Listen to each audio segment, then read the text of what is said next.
Hey y'all, thanks for stopping in.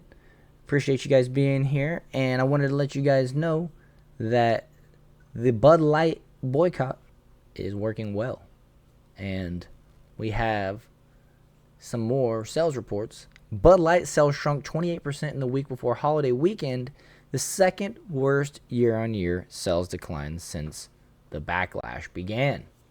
Ahead of the 4th of July weekend, Bud Light sales remained much lower than in the same period last year. Sales of Bud Light dropped 27.9% on last year in the week ending June 24th, which is slightly better than its worst decline on record, 28.5% the week before, according to Nielsen IQ data provided by Bump Williams Consulting to the New York Post.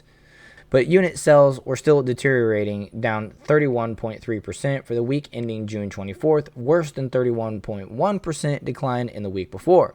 What they've been trying to do is basically give their beer away so that they can still turn in volume numbers, unit sales or whatever, volume numbers and actual sales.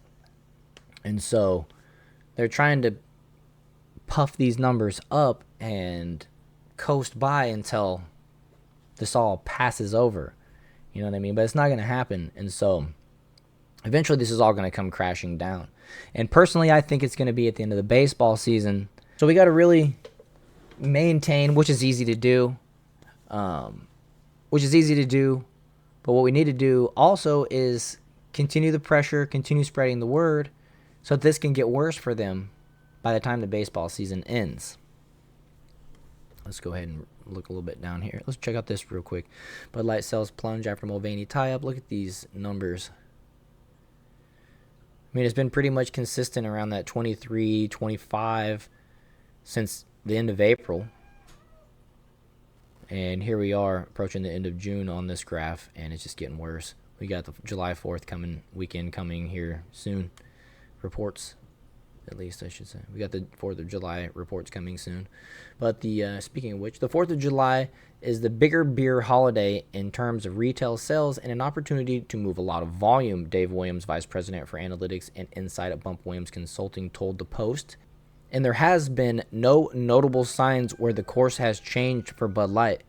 Yeah, I'll add this. There has been some times where like the Wall Street Journal said it's time to buy Bud Light stock again, and a few things, like few companies out there trying to say that it's bottomed out, but the stock market is not a true indicator of what's going on in the real world.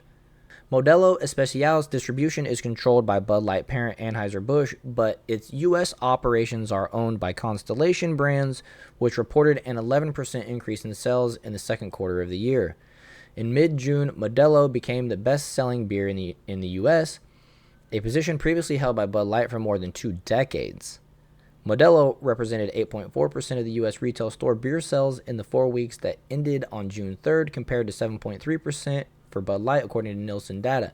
Last week, the period between Memorial Day and the 4th of July was described by the Wall Street Journal as being the beer industry's Black Friday, a period during which sales are expected to skyrocket. But Bud Light's sales have tanked since April with the influencer partnership.